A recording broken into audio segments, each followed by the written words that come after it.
What is going on, everybody? Welcome back to Talkin Sports with Jake.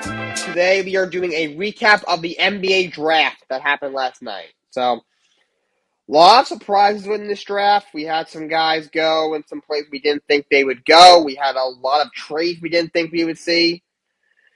We had some guys go a little higher than we thought they would go. Some went a little lower than we thought. It was a pretty entertaining draft. I'm not gonna lie. At the first overall pick, we had the Orlando Magic take Polo Banchero, which was a bit of a surprise. A lot of people thought that Jabari Smith would go number one overall. Of the top three players in this draft, they were clearly in whatever order you really want. There was a lot of it fluctuated. Different experts who they thought was the best out of these three and what order they had them in. Polo Banchero, Chet Holmgren, Jabari Smith. A lot of people thought Jabari Smith would go number one. Even if he didn't, a lot of people thought it would be Chet Holmgren over Polo Banchero. But the Magic went with Polo Banchero. I remember there was some, they started giving Banchero serious consideration, we're at before the draft, and they ended up deciding to take Polo Banchero, power forward out of Duke. I still think it's a great pick. Banchero is a really good young big man, still very young. He's very, very tough. He gets inside very well. He can shoot it a bit. He's a force inside. He can defend. Still got some learning to do, as all rookies do. But I do think it was a very good pick. Second overall Thunder still went with Chet Holmgren, although you could argue Jabari Smith was overall better prospect. It wasn't too much of a surprise. I mean, I thought maybe they would take Jabari Smith because a lot of people thought Jabari Smith would be a better prospect than Chet Holmgren going into the draft. I think the Thunder has zeroed in on Chet Holmgren since the beginning. They decided if he was not taking number one, that's who they would go with, and they went with him. Chet is who I thought should have been number one, honestly. In my mock draft, I had him going number one. I think he's 7 feet tall, and he can shoot the basketball. He can put it on the floor. He's an incredible shot blocker coming out of Gonzaga. I just thought he was the complete package, but he goes second overall to the Oklahoma City Thunder. Third overall, Jabari Smith, slight slide, stops at 3. He goes third overall to the Houston Rockets. I do like Jabari Smith. He averaged, just over 17 points a game, like 8 or 9 rebounds at Auburn. He's, power forward center. He's 6'10", 6'11". He can really shoot the ball. He's a really good defender, very versatile defender. Big piece for Houston to pick up. I'll say Houston's kind of starting from scratch. Only a couple years ago, they were one of the league's best teams. But, of course, the trades of guys like Russell Westbrook, and then the trade for trading away James Harden a couple years ago. Of course, last year they tried to trade John Wall, couldn't find anything they liked, so they just sat him the entire year. He picked up his player option worth over $47 million the other day, so I'm sure they'll work something out pretty soon. Richie and Machette here on Covercast, and you want to talk about Brooklyn, about where Kyrie might go. I would love to talk about that, Richie. Kyrie Irving has obviously been back and forth that he's having trouble agreeing on an extension with the Nets. He might be leaving. Now there's rumors that he's almost expected to leave. And if he leaves, there's rumors Kevin Durant may want to leave as well. Supposedly he's already, looking at other options if Kyrie leaves. I don't know what's going on. This is one of two things with Kyrie. It could be typical Kyrie, just being a complete drama queen and getting pissed off that the Nets didn't do as well as I thought they were going to do last year, even though it was mainly because he couldn't stay on the court because he had his whole vaccine thing, and Kevin Durant couldn't stay on the court because, he can't stay healthy. And he's just being a typical drama queen, and he is truly looking to move. Or maybe he does not have plans to leave Brooklyn, and he's using this as some sort of method to try to get a bigger contract.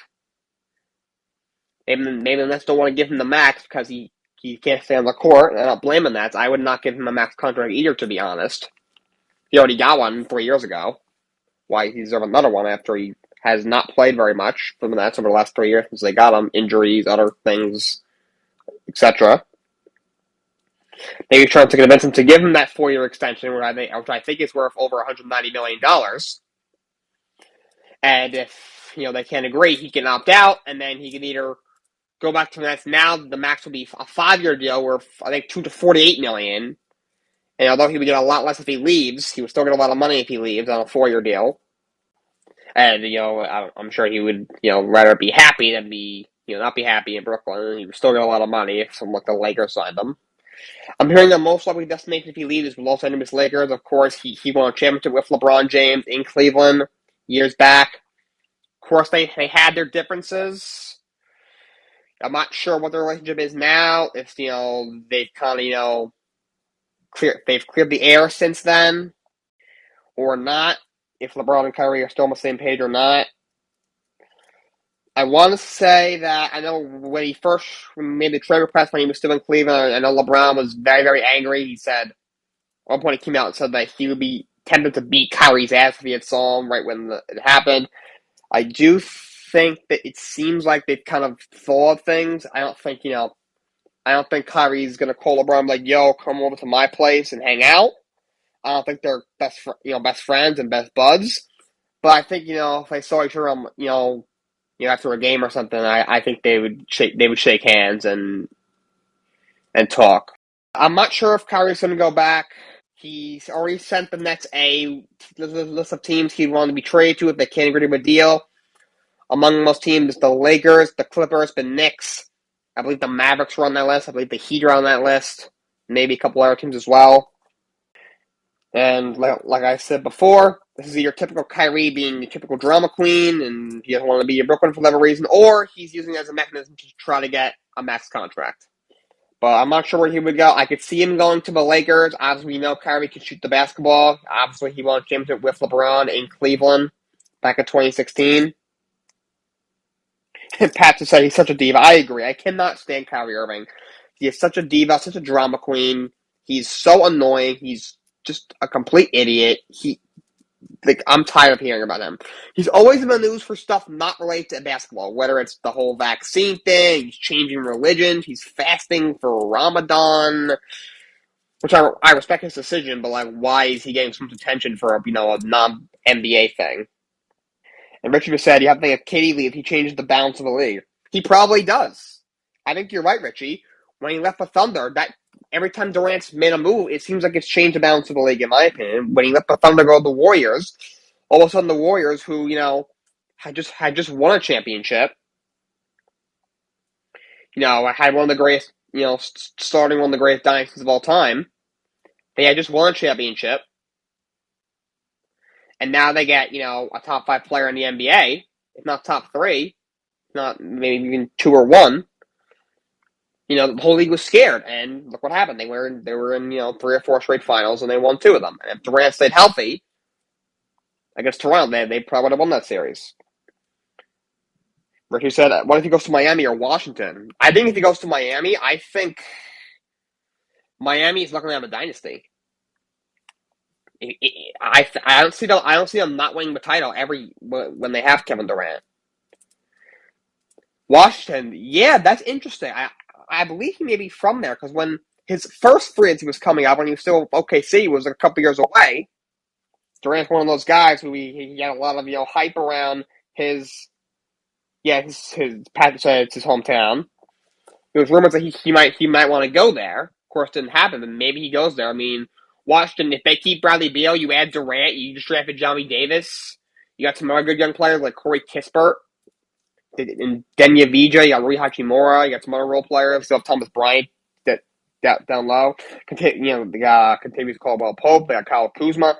That's a really good team. That's at least top 3 or 4 in the Eastern Conference. Washington comes from a team that's, maybe a playing team to probably a championship contender. And Richard just said the good role player would join. I wouldn't be surprised if he lures, some other guys. Maybe someone like DeAndre Ayton or I'm not sure if that's what they need, but a kind of player like that to join him.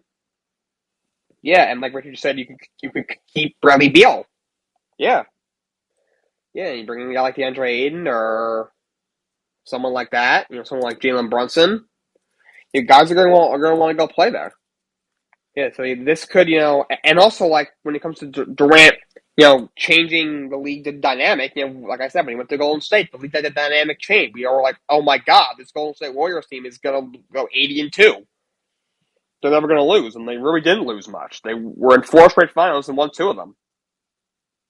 if Draymond hadn't got suspended in 2016 for Game 5, they would probably they probably would have won that series. And if Durant didn't tear his Achilles and have all the injuries he had in his last year there, I think they would have beaten Toronto. And then when he went to Brooklyn, people were like, "Oh my God!" Now they had him and Kyrie Irving. Plus they still had D'Angelo Russell at the time, though he ended up leaving that year. They still had Joe Harris. They still had Jared Allen. They still had all these other great players. When they got Harden, people were like, "This team's never going to lose." They got three at least top 10, if not top 5 guys in the game, and that blew up on their face. But you see how wherever Durant goes, it's like, "Oh my God, this team's not going to lose." The entire league is flipped upside down. Oklahoma State Thunder, who took half a 3-1 series lead on the Warriors in the Western Conference Finals. I think it was 2015, and then the Warriors ended up coming back and winning the finals over the Cavs.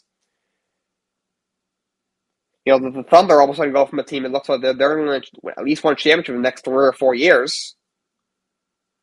Now Durant leaves, and they're like, oh, now this is a team that may have had trouble even making the playoffs. You were from a team that was able to win the championship and looked like they could possibly get back there one or two more times in the next few years. To oh my God, this team is never going to lose a single game. So if Kyrie leaves and then that leaves Durant, which he might be like, there's nothing here for me anymore.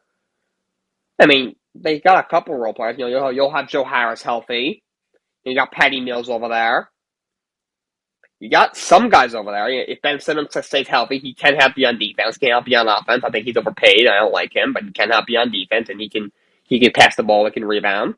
But Durant really hasn't showed the ability to carry a team on his own. He's needed superstars to help him.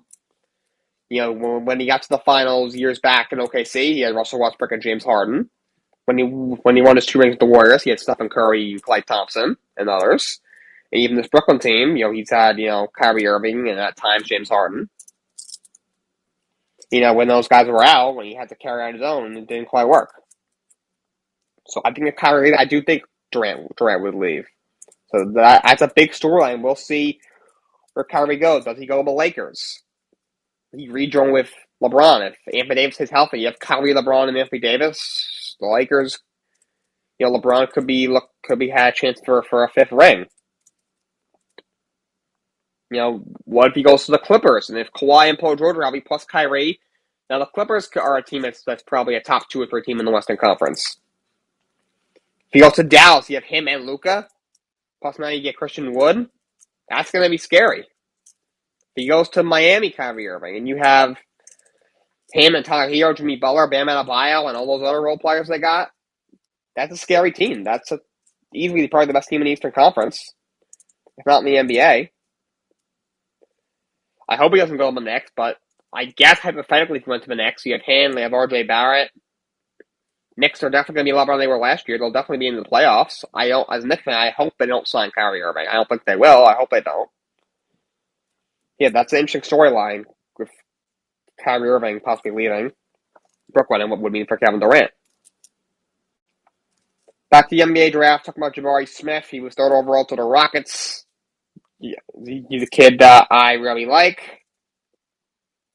6'11", can shoot the ball really well. Really good versatile defender. 4th overall, Sacramento Kings go to Keegan Murray. Although a lot of people thought Jaden Ivey might be the pick there. Keegan Murray is also a great player, and the Kings are definitely enamored with him. They've been zeroing in on him for a while now. Power forward out of Iowa. He had a breakout year last year. He averaged 24 points a game. He was player of the year. He had a huge year at Iowa. He's a really good player. The Kings, they have not made the playoffs in 16 years, longest drought of any NBA team. They're a very big organization, obviously. They made that stupid trade this past year to trade Tyrese Halliburton and others to the Pacers for Domantas Sabonis, and they still couldn't even make the play-in tournament. The reason that's why the Kings are so bad, because they make these stupid moves. You got a young star in DeMarcus Cousins. People forget how good he was with the Kings before he had all the injuries with the Warriors and the other teams that he was on. And then you trade him, they got Buddy Hield and a couple role players and 1 draft pick. And now you start building something. You get the Aaron Fox, you get Tyrese Halliburton, you get Davion Mitchell, and then you trade Halliburton along with Buddy Hield, for DeMontis Sabonis, who's very good, but, he's not going to, take your team over. Which, that didn't make any sense. But, you got two good young guards in De'Aaron Fox and Davion Mitchell. Now you got Kiki Murray. We'll see what they can do. Smooth Milk request the mic, so let's get them on. Let's put them on as a speaker. We're on Talkin Sports with Jake, doing some NBA draft talk and, some NBA offseason storylines we're talking about. Galacta Shack, and can you hear me okay? Yes, I can. What's going on, Smooth? What's up, my man? How are you? I'm good. How's it going? It's going, man. I think the one Detroit Pistons stole the NBA draft last night with two stellar moves in getting Jaden Ivey and then trading to get the kid from Memphis at number 15 and absorbing Kemba Walker's deal, which they'll get a buyout. So that'll still leave them with plenty of money for the cap at close to like $50 to $55 million.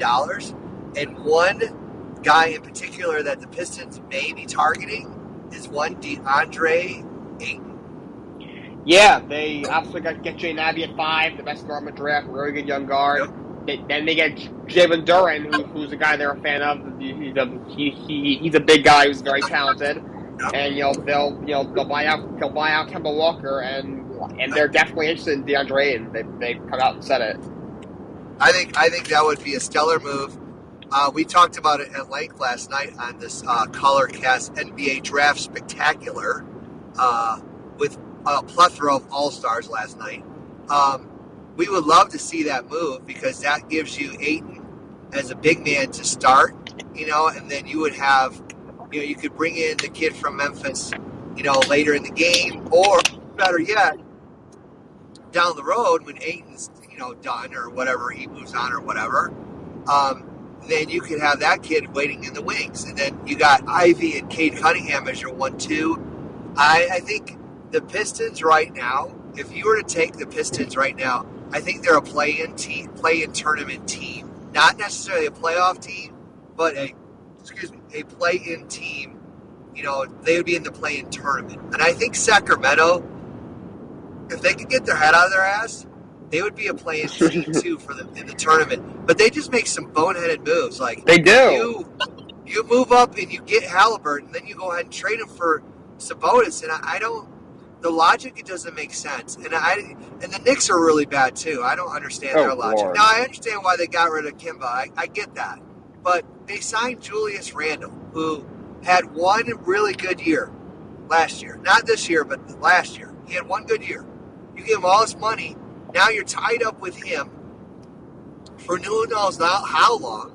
No one's going to take him, for that amount of money. And then here's the boot that, Kyrie Irving's like, hey, if it doesn't work out in Brooklyn, I would like to go to these teams. Well, guess what? All those teams that you had just mentioned, Kyrie, you can't go to any of them because they don't have the cap space to sign you unless the Nets say, okay, we'll pay X amount of dollars, you guys pay X amount of dollars, whatever the case may be.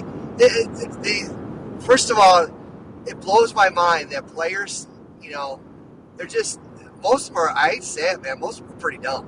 Like, they are. Why in the world would you, Kyrie Irving, ask for a trade, and here's your list of teams, knowing full well that none of those teams, like you have people in your corner that tell you, hey, just to let you know, FYI, they probably won't come get you because they can't afford to sign you.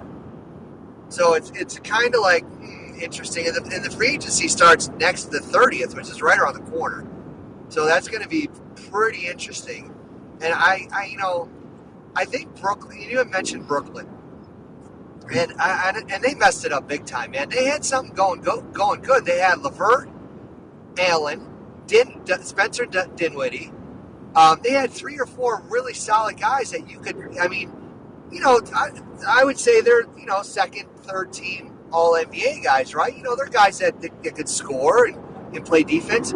You literally blew all that up to get 3 guys who are a bunch of knuckleheads in Durant, Harden, and Irving, and you have nothing to show for it. Like they won't They got swept. What they lost the first round to Boston, right? 4. Yeah.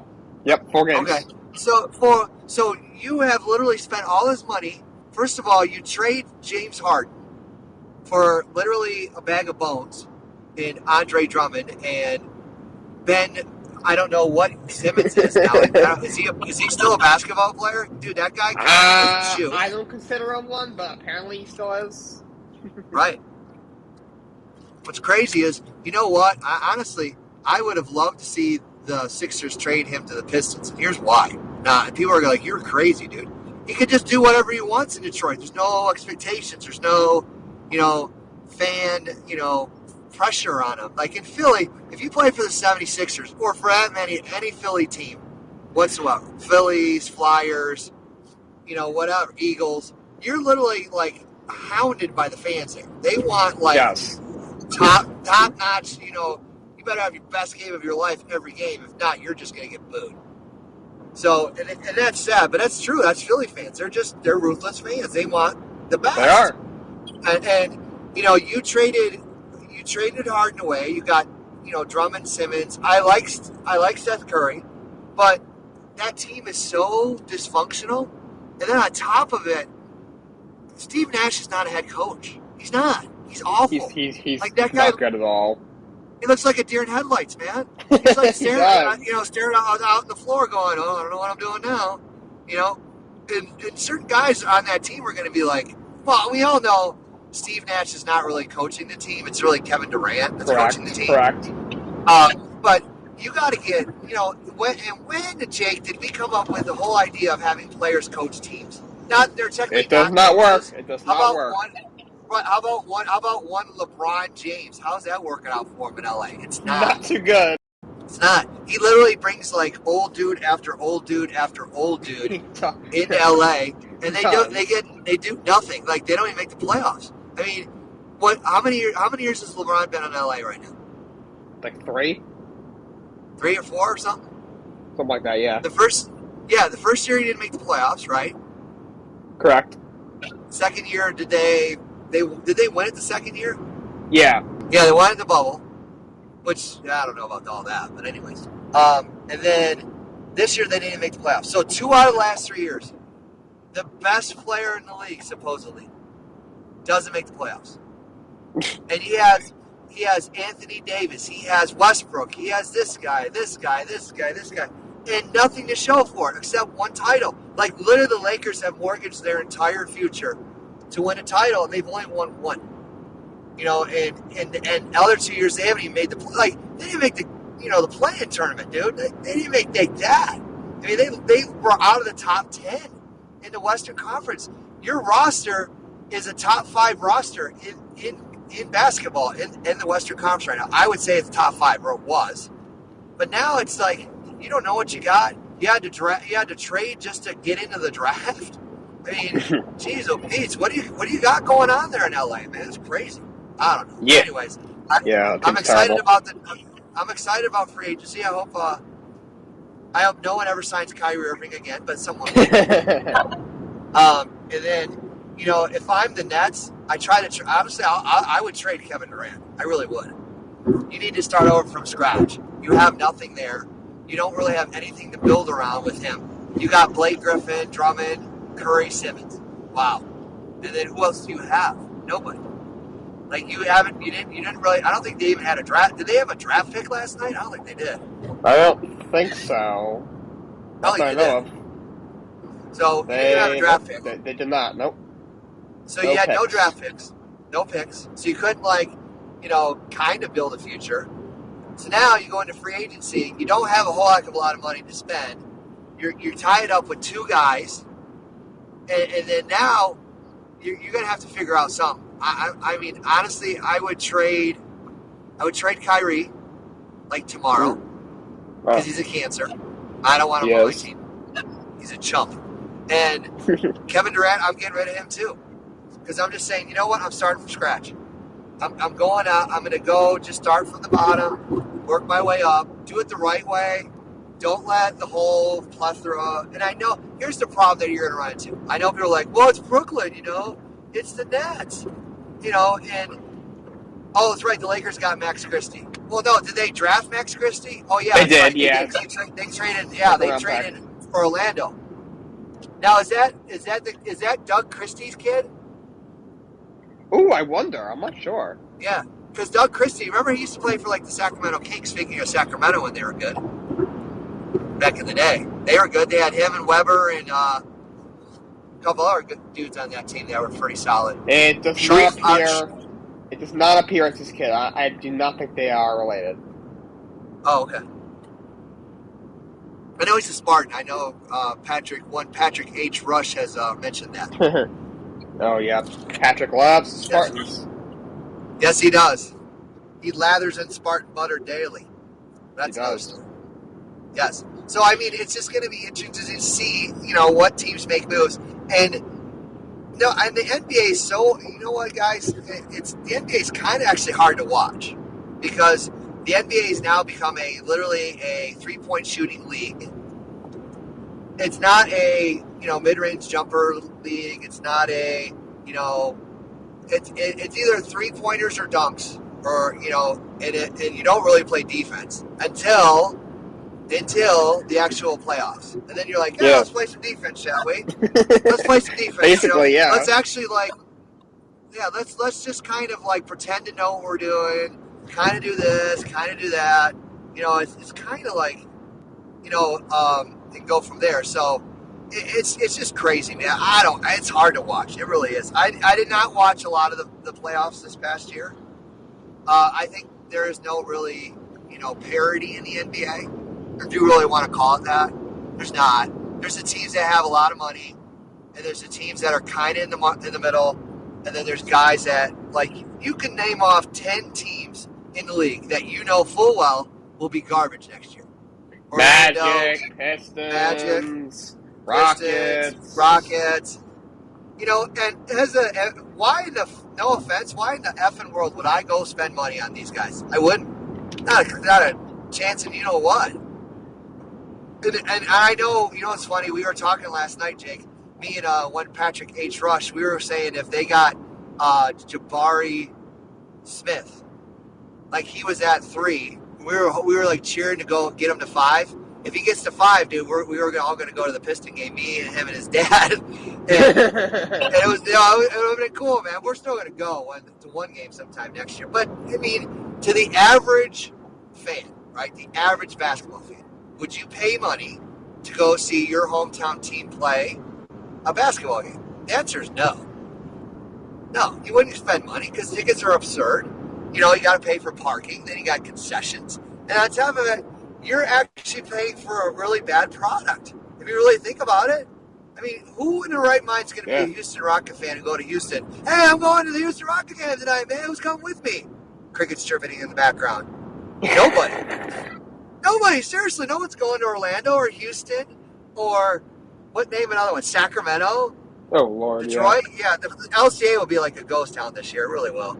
Unless they actually start winning some games. Seriously, if they start winning some games, then some people might show up. But it's just going to be another, we're still rebuilding, another rebuild. It's like, come on, dude. So you literally, and Charlotte doesn't even have a head coach. I mean, that's crazy talk right there. Kenny Atkinson changed his mind, so, yeah. Kenny Atkinson's smart. He went, damn, dude, I ain't doing all this shit. He's like, I got a cush job at Golden State. I could be the next head coach if Steve Kerr walks away. Yeah, I wouldn't do it. I would stay right where you're at, man. Stick it out for another year or two. He's the top assistant now because 2 of them are gone. Mike Brown went to Sacramento. We all know Mike Brown, how great of a coach he is. Yeah, right. Who's the other guy? There was another guy that was an assistant that left there too. Can't remember his name for the life of me. They've had guys in the past leave for sure. Right. So it's just kind of like, I just don't see how people spend money on garbage, on a bad product, because the Pistons are going to be better. I mean, they're not going to. Now, do I think the Pistons could be a play-in team for the play-in tournament for the playoffs? Sure. They could be like 10 or 9 and be like 9 games below 500 and get in to that little play-in tournament. But, I mean, there's really, there's real no light at the end of the tunnel.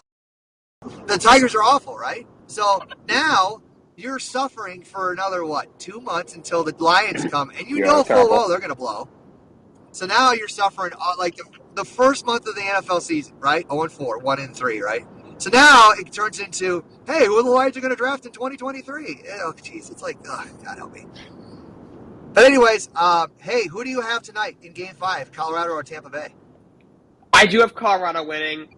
I Colorado's do had a too. great year, and I think they close it out.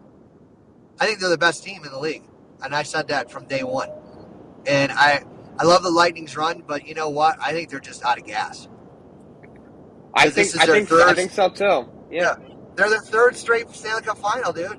You got to remember the teams that have been really good, like the dynasty teams, like the Islanders back in the day, and Edmonton, and those Mm-hmm. teams. When the end was coming, you know, you got to remember, like the hockey season starts really in September with training camp, so they're playing literally from September all the way to June, and then they're turning. They'll have like 2 months off and have to go back and do it again. And they've done this now. This is their third year in a row. You know, so you got to give props to Tampa for at least getting there 3 years in a row. I just think they're out of gas. I really do. Yeah, I think so too. And also, to beat Tampa, you got to be able to get shots on goal. That's why the Rangers Right, couldn't beat them, because the Rangers were only getting right. 24, 25 shots on goal. And when you have Andrei Vasilevsky, who's a giant goalie, maybe the best goalie in the league, he's got, his playoff numbers are off the charts. You're not going to win. But now you got Colorado, who's just getting shot after shot, 35, 36 shots a night. Eventually a couple are going to go in. Well, not only that, but they have so much firepower on that team. Yes, they do. You know, with Landeskog and McKinnon and Ratman. Ratman, Kadri. Even though if you don't like the guy, he's still pretty good. Yeah. That they just they literally roll 3 lines like it's nothing.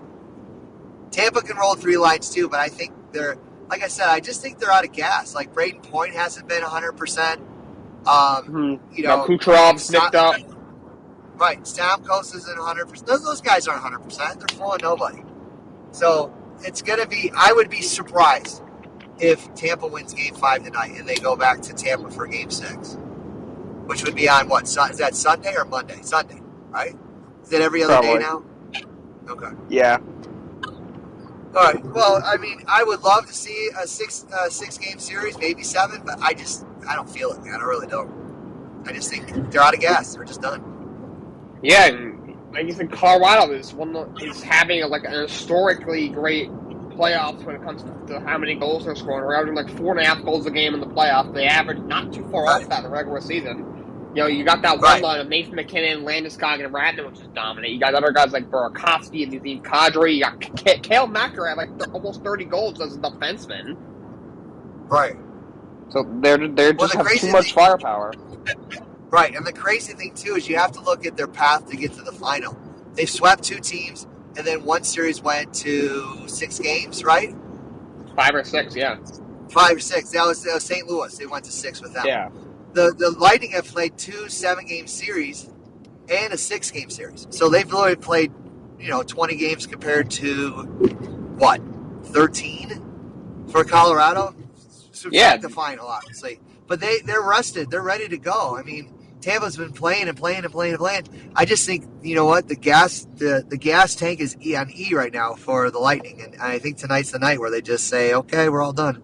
Yeah, and I think it's it's gonna be a good game. I think I'm gonna go under. I'm gonna go 3-2, 3-2 Colorado in this game tonight.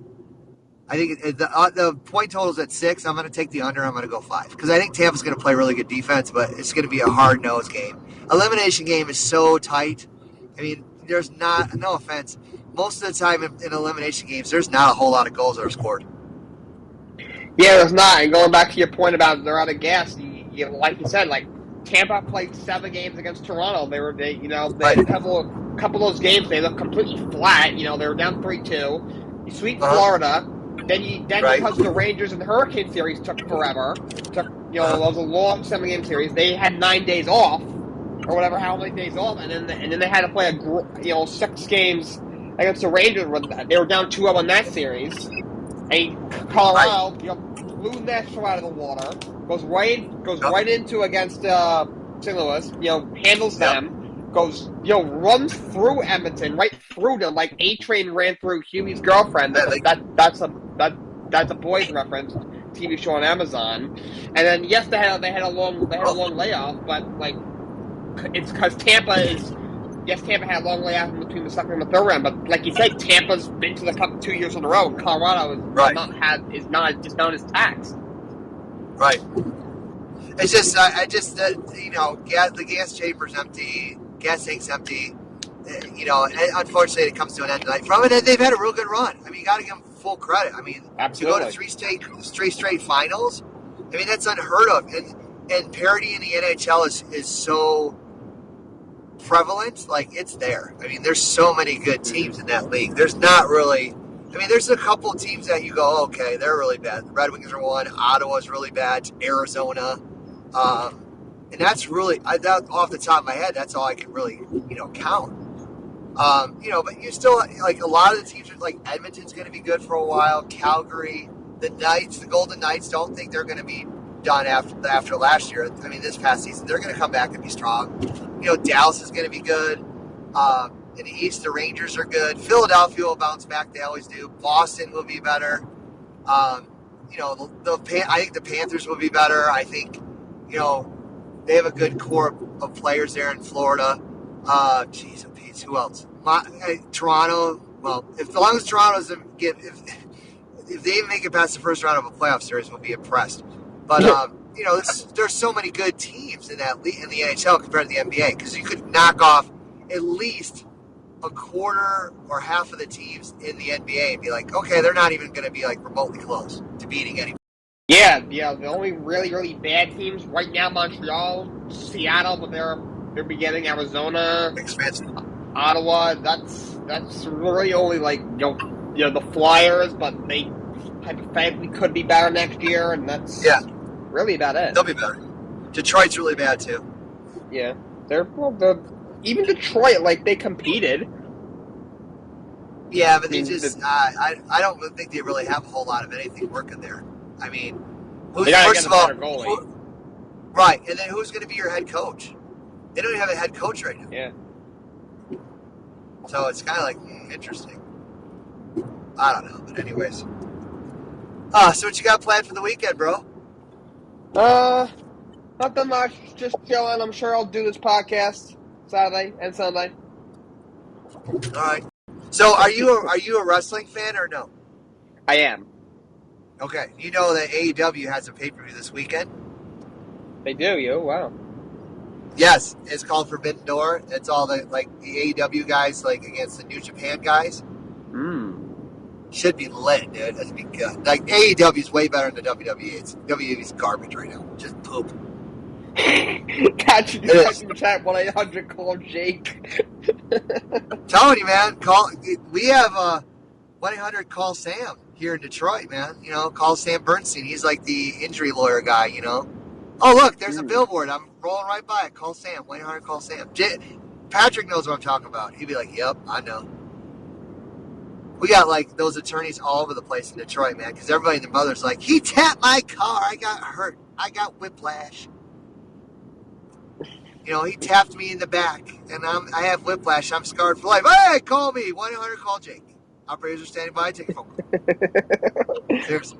So seriously, AEW has the Forbidden Door they're wrestling with New Japan guys, and that lineup is going to be awesome, dude. And I know you have to pay for it unless you know someone that's streaming it for free with all the advertisements, because it's $49.95 through Bleacher Report, I think it is. But it's really, it's going to be lit. There's going to be so many good matches, and AEW is by far the best wrestling product out there, better than fucking WWE garbage. You got your chairman, who's allegedly gave a woman half a mil to shut up and not say anything. Yeah, he's done. Seriously, Vincent Kennedy McMahon, you will never see the light of day of him ever again. Because they'll vote him. I do think him stepping down is a good thing, though. I think he's looking up for WWE with him stepping down. I think that's the right move. Allegations or not. Yeah, so John Cena's celebrating 20 years in the WWE. He's going to be back on Raw Monday. Whoop-de-doo. They just recycle old guys. Like, surprised they haven't brought back The Undertaker yet again for the 900th time. Seriously, their product is so bad. It's like garbage. Like, AEW is so much better. They got so many talented wrestlers, and some of them are former WWE guys. You got guys like Dean Ambrose, who's under a different name. Daniel Bryan, who's Bryan Danielson. That's his real name. And then you got CM Punk, who's injured now, but he is the AEW World Champion. He's still holding on to the belt. Yeah. And then they have the most electric man ever to speak on a microphone, one Maxwell Jacob Friedman. That guy. Did he get fired? No, he's not fired. No. It's just that promo was amazing. That was amazing, dude. And that guy is so damn good. Like, he's a pretty solid wrestler, but he's just amazing on the mic, dude. This guy will literally drop bombs on you. And it's just, I think what's his deal right now? Like, is he still on the roster? I thought he was removed from the roster. Oh yeah, he's still on the roster. He's got 2 more years on his contract. He can't go anywhere. I don't think he's gonna be there too much longer, to be honest. Well, they gotta say, okay, we're not paying you anymore. Then he could sit home and make how much money for 2 years and never wrestle for 2 years because he's still under contract with them. No, so he's getting paid. He's getting paid, dude. He's like the second highest draw on that roster next to CM Punk. CM Punk's the number 1 dude. Yeah. And then you got him, and he's awesome, dude. He is, dude. You should see some. I don't know if you get a chance. You go on like Facebook or Instagram or something or whatever. He does like some of the funniest stuff. Like he does funny. Like he does autograph shows. Oh my god, dude. He rips every single fan that comes up to him and asks for an autograph. Like, rips him apart. He's like, what are you doing here, fatso? And he's like, oh, my God, dude. And then, like, the little 8-year-old, like, there's one with him and a little 8-year-old girl. And the 8-year-old girl flips him off. And he's trying not to laugh. Seriously. That's great. He's trying not to laugh because it's just so cute and funny. He's trying to stay in character, but he's trying so hard to not laugh. It's on Facebook or YouTube or whatever. Like he was at like some autograph show or something, and the girl walks up with her dad, and they start talking, and he's like, "What are you doing here?" She goes, "What are you doing here?" And I'm like, "Oh my dude, classic." And then he starts like yelling. He goes, "Is that your dad? Because he's pretty freaking ugly if he is." And it's like, "Oh my god, so funny." Oh, classic. But he's one of the best right now by far. I pray he doesn't go to WWE because they'll ruin him if he does. I think he might. I know he will. I think eventually he'll be there. He's definitely not working. He's not on the same with Tony Khan right now. Okay. Right now, honestly, it seems like there's more AEW guys that want to go to WWE. It used to be the other way around a little while ago. Well, you know why? It's because the AEW guys that have originally been there have kind of been pushed down because you're bringing all these former WWE guys in there.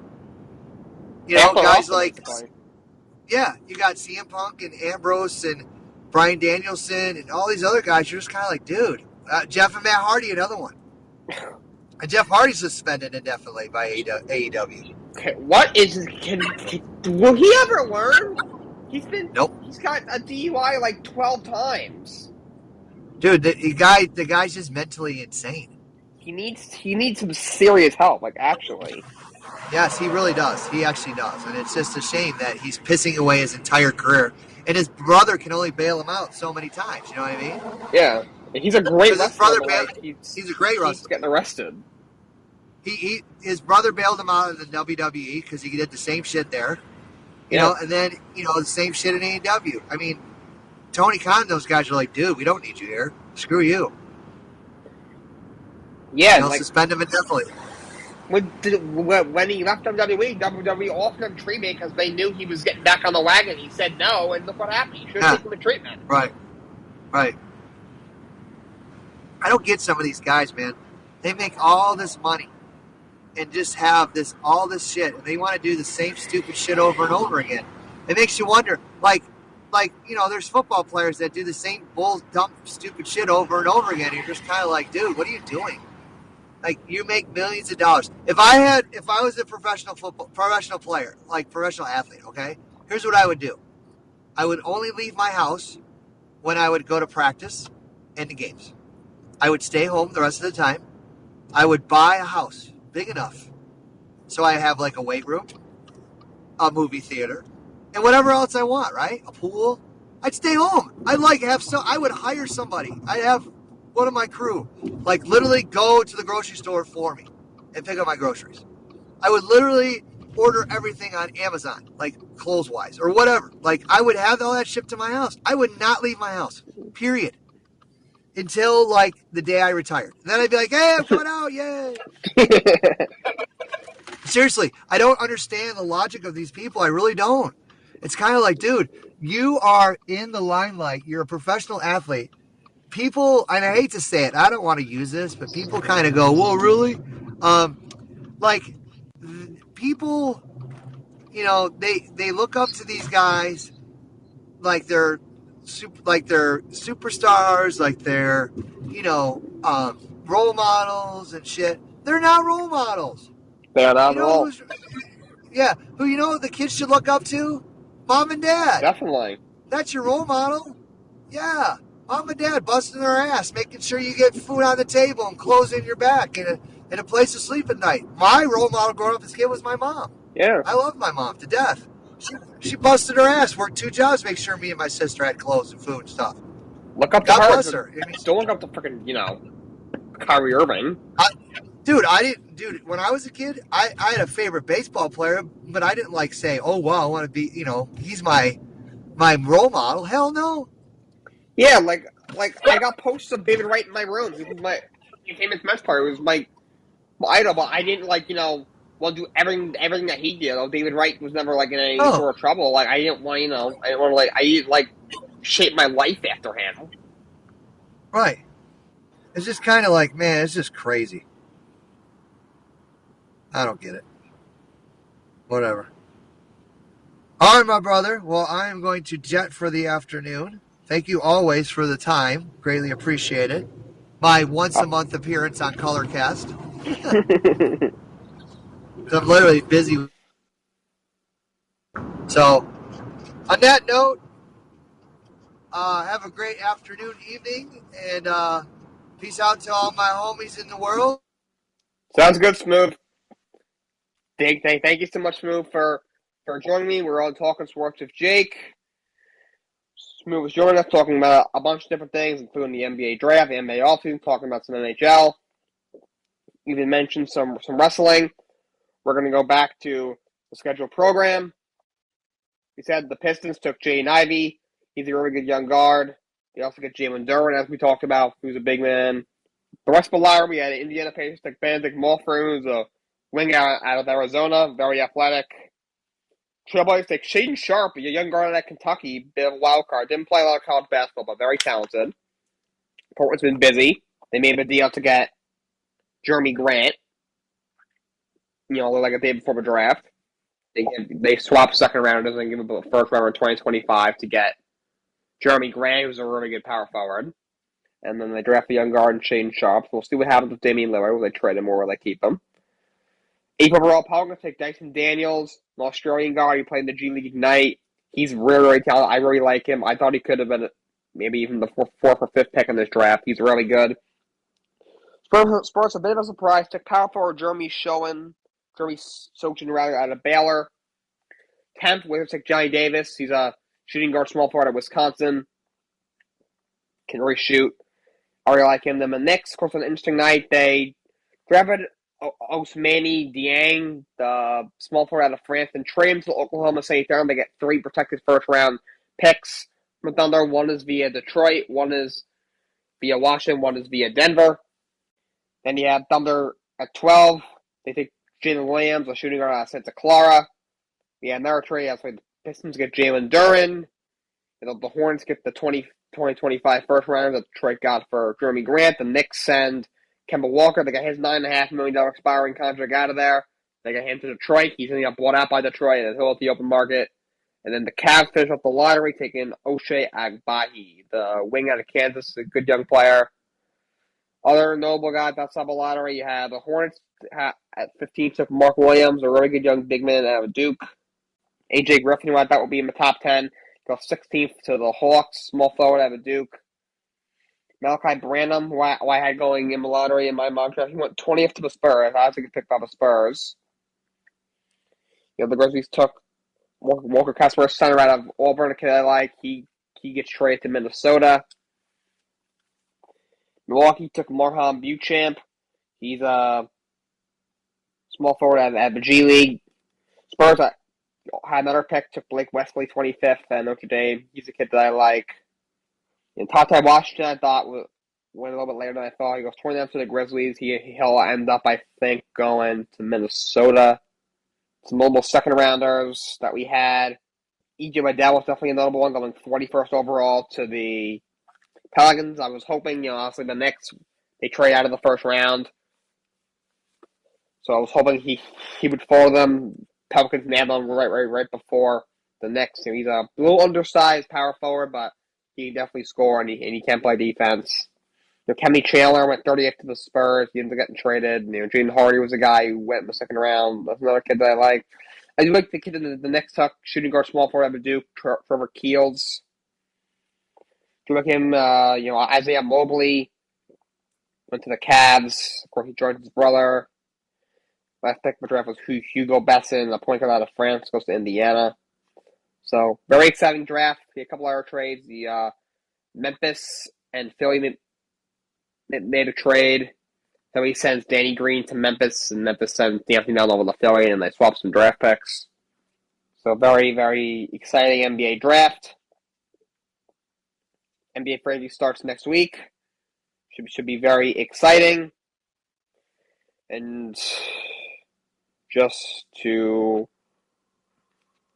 round up the rest of the show, we got Game 5 of Stanley Cup Final tonight, like we discussed, 8 o'clock on the ABC and ESPN Plus, Lightning and Avalanche. Avalanche looking to close out the Stanley Cup Final and win in 5 games. That's really all I got for you guys today.